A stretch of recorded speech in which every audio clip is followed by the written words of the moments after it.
Hi, and welcome to episode 209 of the Savvy Social Podcast. This is a show dedicated to helping passion-led entrepreneurs and business owners learn how to use social media as a tool to grow your business.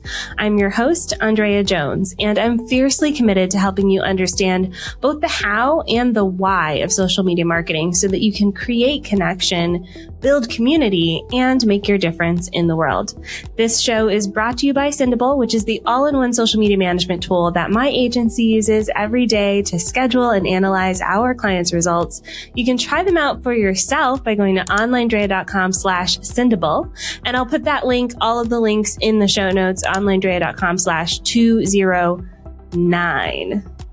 So processes and systems don't exactly rev most people's engines, but Audrey Kwan is not most people.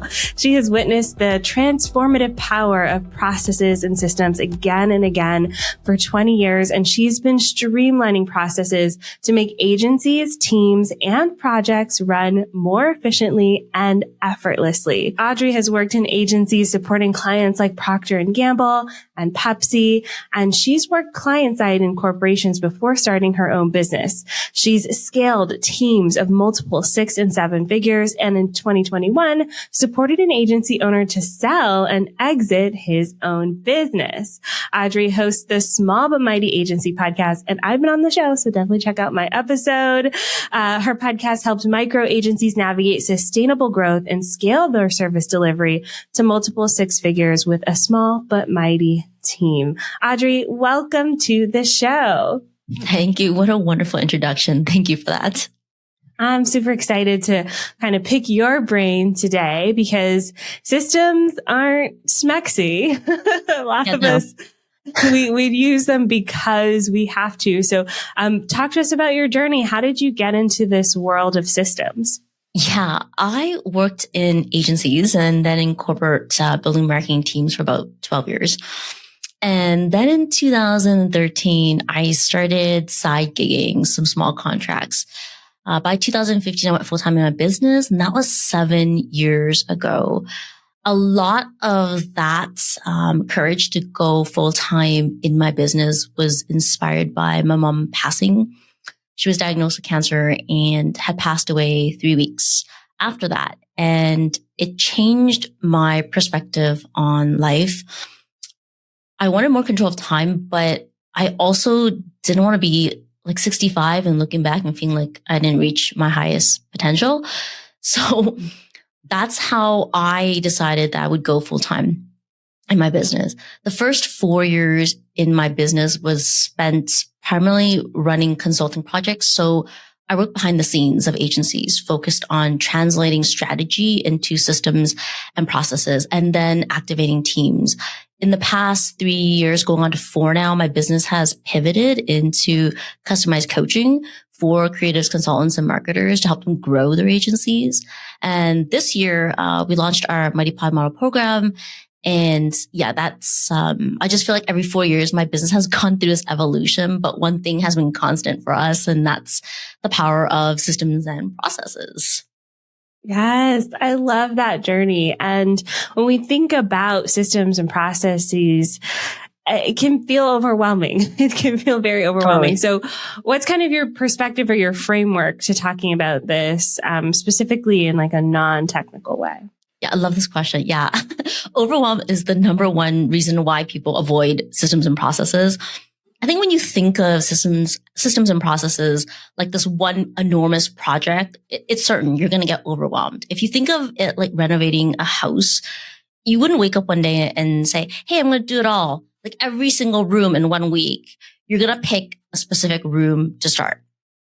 And if you want to get out of that overwhelm for systems and processes, the same is true. How you approach it, is about perspective. And my perspective is one service, one system at a time. So systems are core functions in your business, and it's required for your business to make money, right? Processes, though, are activities inside that system that work together to make that system function. So we can really start to reduce the overwhelm by narrowing down how we see systems. Systems is 5 categories.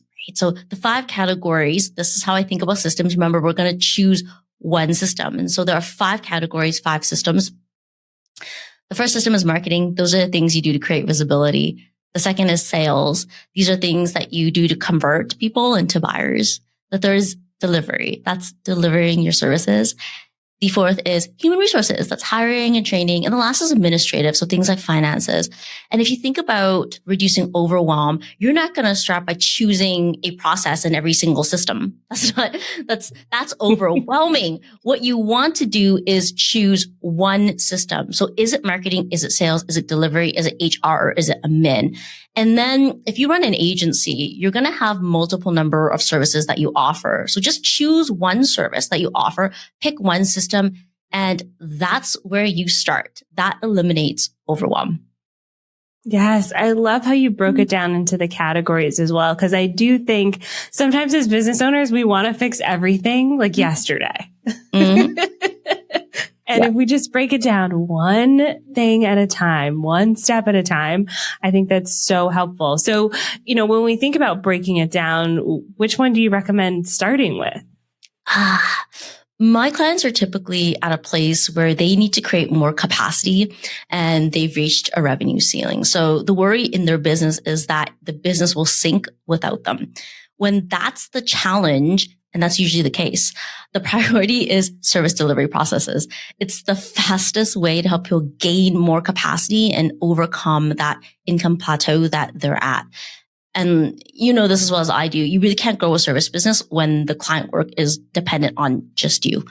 So So the unique thing about service delivery is that it's actually made out of like 2 different types of processes. I call it the craft and the art, or the art and the craft. Craft is like the production work. Some people might think, it's easy for me to figure out the production work, right? It's a step by step of how we do things. There's this other part to it, and that's what I call the art. Those are things that are like the strategy or the genius of the business owner. Those are the things that are like stuck inside the business owner's head, and it's what keeps that business owner the bottleneck in their business. Your craft or production is about 80% of your processes and service delivery. And the other part, the art, is 20%. And a lot of the work that I do with the people that I work with is getting that 20% out of their head. And it's amazing because that 20% makes that 80% work better. It's that 20% that actually helps the people that I work with become independent of the actual client work and be able to pass that knowledge down to their team. And I'm pretty sure you're familiar with the principle, the 80-20 principle. Mm-hmm, it applies here too, right? It applies here too. It's 20% of the work creates 80% of the results. 20% of the processes inside service delivery can help support 80% of the results. Wow. Okay. Yeah. Listen, you've been on like my dream list of working with you for my agency for a while now. And I'm convinced that I need this because the art piece is a piece that, we consistently struggle with as an agency. People want to work directly with me and my time is limited. And so how do I clone that? That's beautiful. I love that. And I think when we start breaking it down into those core functions, the art, the craft, definitely makes a lot of sense. I'm curious how this shows up in your business specifically. We find this happens a lot, even with social media where, we'll get clients and, they have the art in their head, for instance, and we're trying to break that down into social posts. So, how do you kind of navigate that within your own business? That's such a great question. When I think about how to pull art out of your head, you're not going to be sitting alone in a room with a piece of paper trying to pull it out because that keeps you trapped in your own thinking. The easiest way to pull out what's in your head is to grab a team member and have them come along beside you and capture how you might think through something. And when we think about how you might think through something, it's oftentimes not catching the how, but catching the why. And I think that's what most people miss when they're trying to transfer their genius over to another team member or put it into a process. They're so busy focused on, here's how I do it. Step 1, step 2, step 3. But there's no discovery of the why. And it's that why and explaining to someone and teaching someone that why that helps someone see the critical thinking, which is what we really want to do, right? We want to build a team of not just doers, but thinkers. Yes. Yes. I love it. I love all of it. I'm convinced. So if you're an agency owner and you're listening to this, hire Audrey. This is amazing. Okay. I want to switch gears a little bit and talk about social media because, I know from your own journey, you didn't immediately start posting on social media. So talk about what changed for you as your business shifted over the years. Oh my goodness. For the first 4 years of my business, because of the size of the projects that I was running, so I ran a consultancy, pure consultancy for the first 4 years. It didn't require much social media to market my business. And it's when I added coaching services that I changed how I looked at social media. I now needed to have more presence. And so I started to get more consistent on Instagram and on LinkedIn. My content in the beginning was all over the place. Like I would just have a random idea and I would just push it out there. It wasn't doing me any favors. And I'm pretty sure anyone who was following me was probably confused about what I was actually trying to communicate. For me, I think getting more clarity on my positioning and my core messages over the last 4 years has helped me have more joy in doing social media. I don't think I'm a person who is naturally inclined to desire visibility. Like I'm one of those people who is happy, hello, systems and processes in the back end, right? Doing the things and not being the person in the front. And so it really has become a practice for me of learning to be visible. And when I say I practice and learn to be visible, what I mean by that is I've had to put in accountability. So I am not just a team of one. So I have a full-time employee as well. And I have a team who supports me. And my team, when it comes to social media, they come to me and say, today we need to do a reel, or I should say next week we need to do a reel. Please film this. And because I have someone waiting on me for this thing, I'll do it. If I said to myself, hey, Audrey, I need to film 3 reels in the month of March and I put them in my calendar, I'm going to find a reason not to do it. But because I know someone is waiting for me to edit that content for a reel, it's going to get done. Yes, the accountability of having people wait on you. I found that just as business was growing, I remember when I started to use Asana for task management, when it was just me, I would put things in Asana and then the deadline would pass and I go, it's just me. But as soon as I started having team members, I was like, oh, I have to be on this. Like not only are they waiting on it, but I need to be an example of like actually checking these tasks off. So I totally understand that. I love that you're an Asana user too. Yeah. Obsessed. If it's not in my Asana, it's never going to happen. Yeah.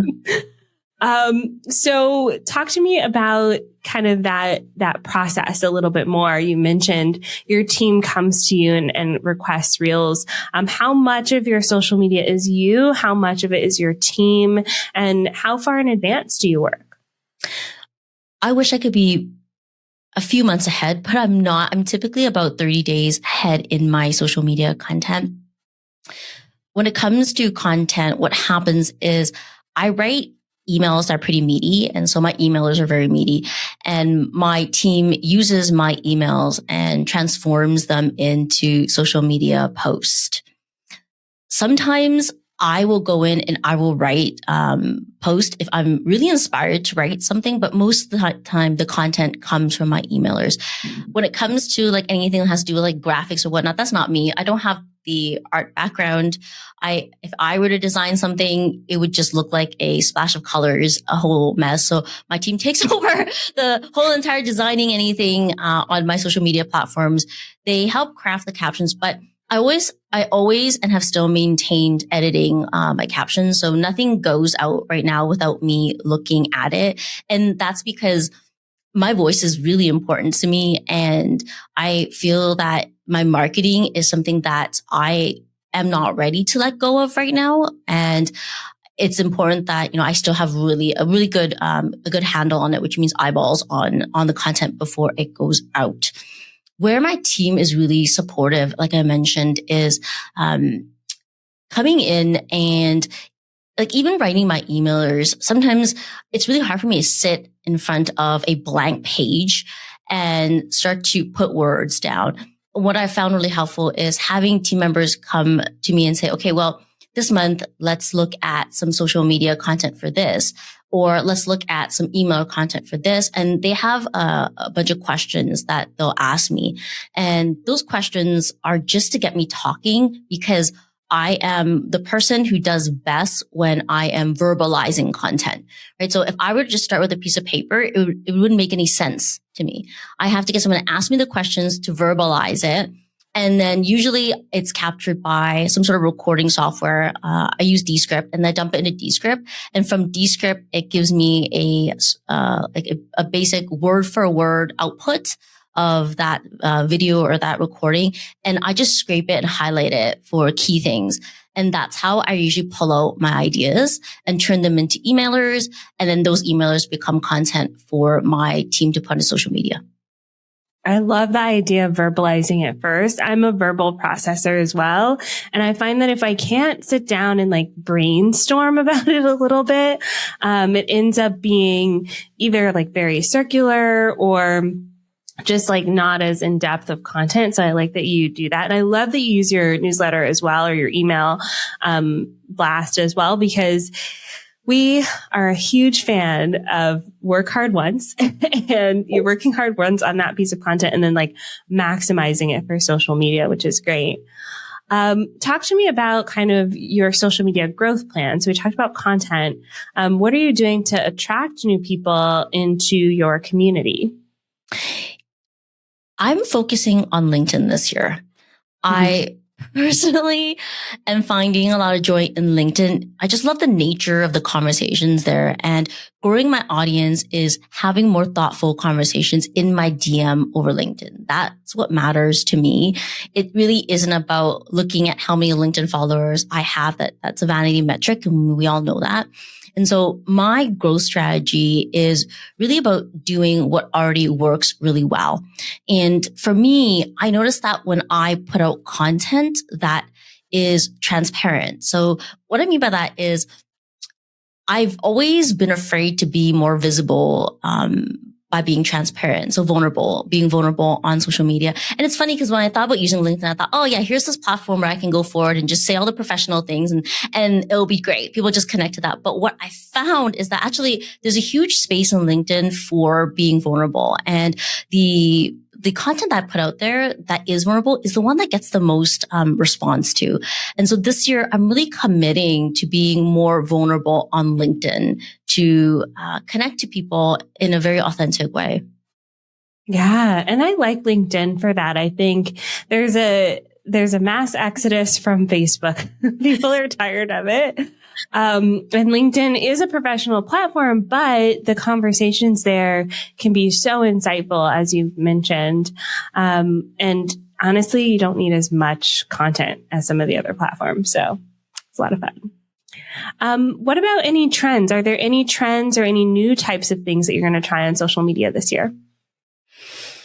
My strategy is to do works well even better. I don't get distracted by trends. I think for me, what I am doing right now is I'm focusing on being more prolific in using a storytelling framework as an approach to my content.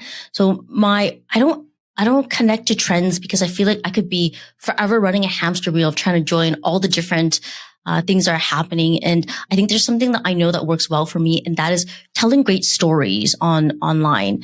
And I could get better at that. I know that for a fact. I can get better at storytelling. So this year, it's really about perfecting and getting prolific at that storytelling framework, applying it to my content. And when I say a storytelling framework, what I really mean is I'm noticing, and you probably know this as well too, that all the how-to content is just no longer relevant. Like there's too much how-to content out there. And so my strategy this year is really getting prolific at taking a position and sharing stories about that position. And so if that's a trend, I don't even think that's a trend, but if that is a trend, that's the one that I'm following this year. I think it is. I mean, I think it's just a shift of social media in that, there isn't this need to be all things to all people or even to be like perfectly polished. It's to show up as a real person and have real connection and real conversations. And I think that's where that storytelling piece comes from. Yeah. So last question on this topic is, how are you measuring the success of some of the things that you're putting on social? Oh man, I have a marketing scorecard that I use with my team. So we measure numbers in that scorecard. When it comes to social media, it's like I said, I don't think I am the person that is the most, does the best at measuring my output and my success on there. My measurement has always really been, hey, like how many authentic conversations am I having through my DMs? And right now it's through LinkedIn. It's really like, how many people am I connecting? And it's not like I'm reaching out through LinkedIn and say, hey, buy my things. That's not what I'm doing. It's really having a conversation where someone says, hey, like that's a really cool piece of content you put out there. Or I saw you say this about something. Hey, can you share more about that? Those are the types of conversations that I'm having.